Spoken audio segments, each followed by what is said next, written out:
আজকে আমি বাস্তবতার সাথে কিছু কথা বলতে চাই। যারা আমাকে শোনেন ভিডিওটির শেষ পর্যন্ত শুনবেন।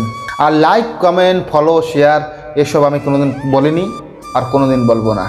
देखिए, जिसकी किस्मत में राज करना लिखा है ना, वो भले ही 14 वर्ष वनवास में रहे पर बनेगा वो राजा ही।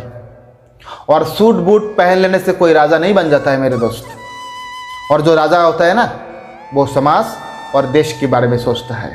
तो দেখুন, একজন পুরুষ মানুষ বুদ্ধিমতী আর সংস্কারী নারীর কাছে মাথা নত করে, আর সেই নারীর কাছে আজীবন মাথা নত হয়ে থেকে যায়। কিন্তু রাগী, জ্ঞানী, জেদি আর ঘামন্ডি নারীর কাছে মাথা নত করে না, আর সেই নারীকে সম্মানও করে না। আর যদি করে সেটা হচ্ছে লোক দেখানো, মন থেকে করে না। আমি আবারও বলছি যে পুরুষ হচ্ছে জ্ঞান আর স্ত্রী হচ্ছে মায়া। মায়া গড়ে আবার মায়াই ধ্বংস করে। যে পুরুষ মায়ায় পড়ে নিজেকে ধ্বংস করেছে, সেই পুরুষ সেই মায়ার দিকে ফিরেও কোনোদিন তাকায়নি। সময়ের সাথে সে নিজেকে গড়ে নিয়েছে। কেননা জ্ঞান হচ্ছে শূন্য, আর শূন্য এই পৃথিবীর সব থেকে বড় শক্তি। শূন্যকে হারানোর ক্ষমতা এই পৃথিবীর কোনো মায়ার মধ্যে নেই। শূন্য খুব ভালো করে জানে সে যে মায়ার সঙ্গেই দাঁড়াবে, সেই মায়ার শক্তি 10 গুণ বেড়ে যাবে। আর আমি সেই সমস্ত মেয়ে ছেলেদের উদ্দেশ্যে একটা মেসেজ দিতে চাচ্ছি, যারা প্রেম করে ছেঁকা খেয়েছো বা ধোঁকা খেয়েছো। দেখো, ধোঁকা হচ্ছে কলিযুগের প্রসাদ। যদি ধোঁকা খেয়ে থাকো, সেটা তোমার জীবনের সব থেকে বড় প্লাস পয়েন্ট।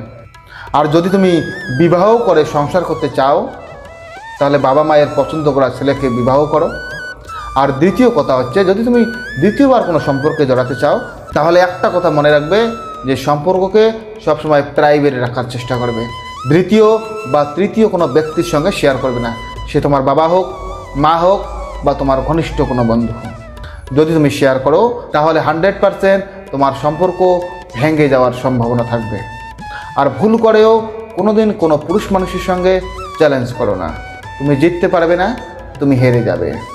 আমি কিন্তু পুরুষ মানুষের কথা বলতেছি, কোনো ছ্যাঁচড়ার কথা বলতেছি না যে তোমার বাড়িতে গিয়ে কেউ ধন্যায় বসবে। আর সত্যি যদি তুমি স্ত্রী ধর্ম পালন করতে চাও, তাহলে নিজের ক্যারিয়ারের সঙ্গে সঙ্গে গীতা পাঠ করো, সংস্কারী হও, হিরোইন হওয়ার চেষ্টা করো না। ধন্যবাদ।